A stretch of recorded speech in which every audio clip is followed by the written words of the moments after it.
আসসালামু আলাইকুম। অনেকে লিখিত পরীক্ষা আবেদন করতে পারতেছেন না। অনেকে এটা নিয়ে পোস্ট দিচ্ছেন। আমি এই বিষয়টা সমাধান করার চেষ্টা করব। প্রথমেই যেকোনো একটা ব্রাউজারে চলে যাব। ব্রাউজারে আমি যাচ্ছি। Google Chrome ব্রাউজারে চলে যাচ্ছি। চলে যেয়ে আমরা যেটা আগে করেছি সেটা হচ্ছে এই যে police.teletalk.com এখানে চলে যাব। হ্যাঁ?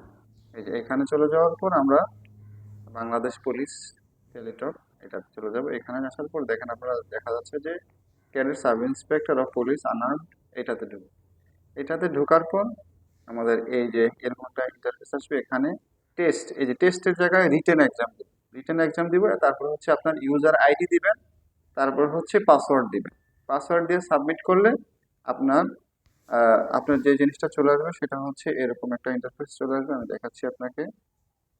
এই এটা এটা চলে আসবে। এটা চলে আসার পর আপনি এখানে আমি স্ক্রিনে দিয়ে দিচ্ছি, যেহেতু আমার কাছে ইউজার আইডি পাসওয়ার্ড নাই, সেহেতু একজন পূরণ করছে, সেটা আমি স্ক্রিনশট দিয়ে আপনাকে দেখাচ্ছি কিভাবে পূরণ করতে হবে, কি কি তথ্য দিতে হবে, কিভাবে দিবেন।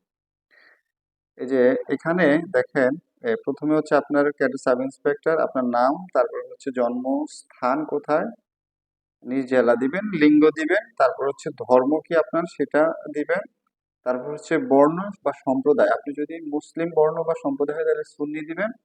আর যদি হিন্দু হন তাহলে সনাতন হিন্দু, সনাতন ধর্ম হিন্দু দিতে পারেন। হ্যাঁ। তারপর উপজাতীয় ক্ষেত্রে উপজাতির নাম, আপনি কোন উপজাতি, যদি উপজাতি থাকে তাহলে উপজাতির নাম দিতে পারেন।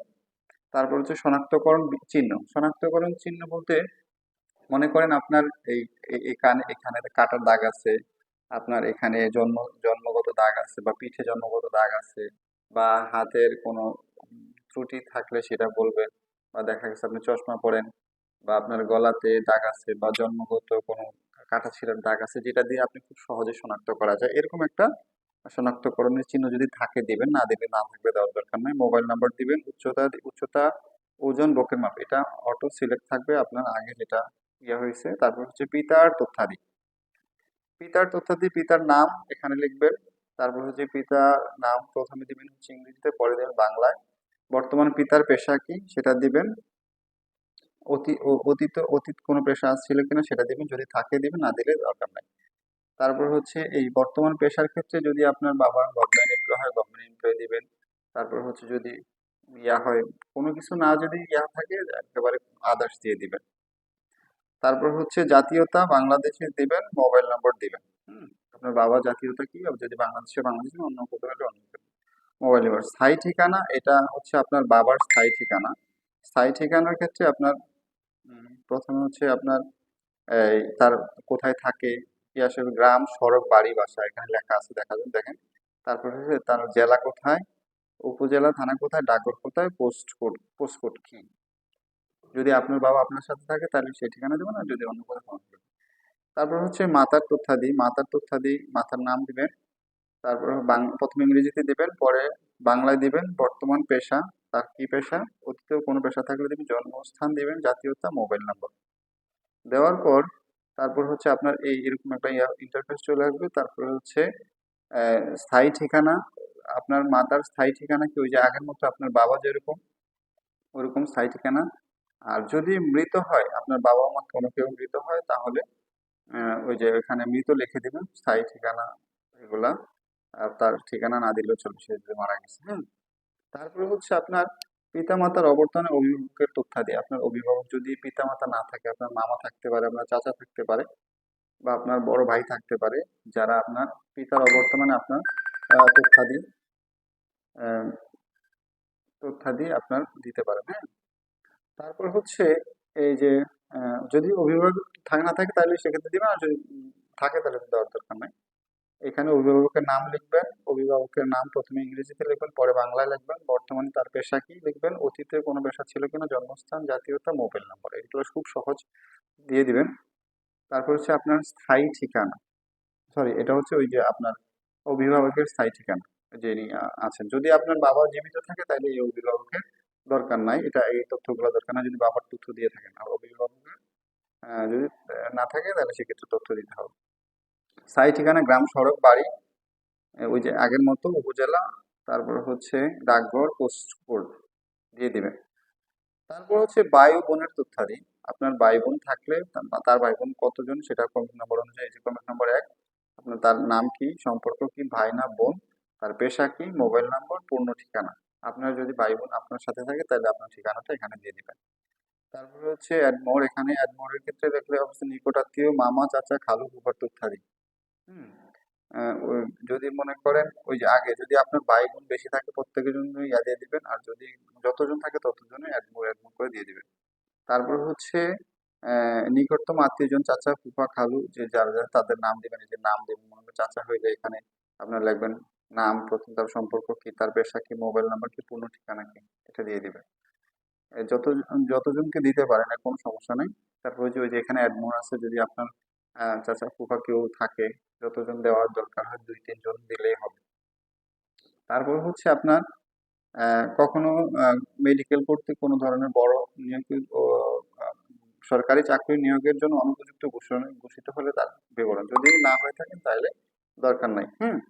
এখানে যদি বলছে যে আপনি যদি কখনো সরকারি কোনো চাকরিতে আপনি যদি অনুপযোগী হয়ে থাকেন, বা আপনি যদি অনুপযুক্ত হয়ে থাকেন, কেন হয়েছেন সেটা তথ্য দিবেন, আর যদি না থাকেন তাহলে দরকার নাই।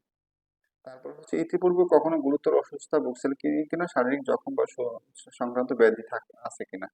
এটাও আপনি এরকম যদি থাকে, কোনো বড় ধরনের রোগ সমস্যা থাকে তাহলে দিবেন, না দিলে না থাকলে দেওয়ার দরকার নেই। তারপর হচ্ছে ছাত্র জীবনে খেলাধুলা, বিতর্ক প্রতিযোগিতা, অর্জন সমূহের বিবরণ, উপযুক্ত প্রমাণ সহ। সেক্ষেত্রে মনে করুন দেখা যাচ্ছে আপনি বিশ্ববিদ্যালয়ের ক্ষেত্রে আমি যেটা দিয়েছিলাম ইউনিভার্সিটিতে 10,000 মিটার দৌড়ে সেকেন্ড হয়েছিলাম, সেটা তথ্য দিয়েছে এবং সেটা সার্টিফিকেট ছিল। আপনাদের যদি এরকম অনেক সময় বিতর্ক প্রতিযোগিতায় নাম থাকে, অনেক সময় আপনার গান, নৃত্য এসব বিষয়ে থাকে, সার্টিফিকেট থাকে, আম, তাহলে সেই তথ্যগুলা দিতে পারেন। এটা কিন্তু এমন না যে দিলে আপনি অনেক ভালো মার্কস পাবেন, এটা একটা তথ্য, এটা দিলে আপনার ইয়াটা সুন্দর হয়। এটা থাকলে দিয়ে দিবেন, দিলে ভালো হবে আর কি। আর না দিলেও কোনো সমস্যা নাই। তারপর হচ্ছে সাঁতার ও সাইকেল চালানো জানেন কিনা, যদি জানেন তাহলে বিবরণ। যদি বলেন যে হ্যাঁ জানি, তাহলে জানি, হ্যাঁ আমি সাঁতার জানি, এই টাইপের বিষয়।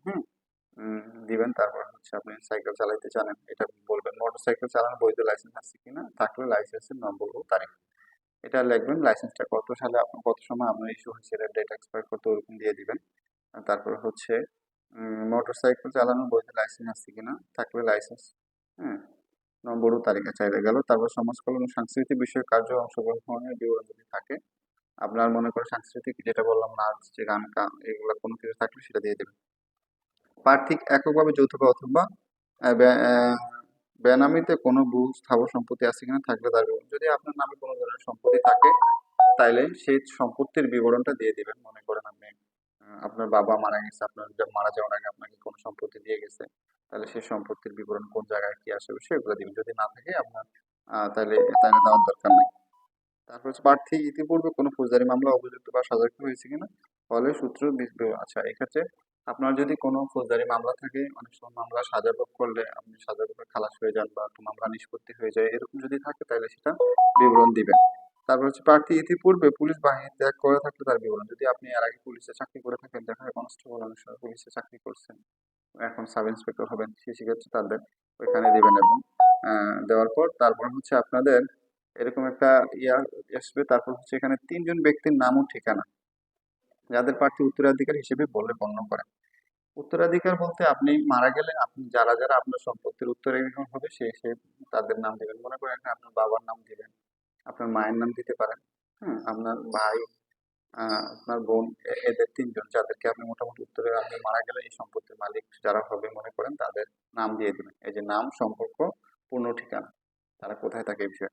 ক্রমিক নম্বর 2, আপনার প্রথম বাবার নাম দিলেন, পরে মায়ের নাম দিলেন, পরে হচ্ছে আপনার ভাই বা বোনের নাম দিলেন। হুম। তারপর 3 জন বিশিষ্ট ব্যক্তি ঠিকানা, যারা প্রার্থী আত্মীয় নন কিন্তু প্রার্থীকে চেনেন। এইটা খুব ইম্পর্টেন্ট, অনেকে প্রশ্ন করে।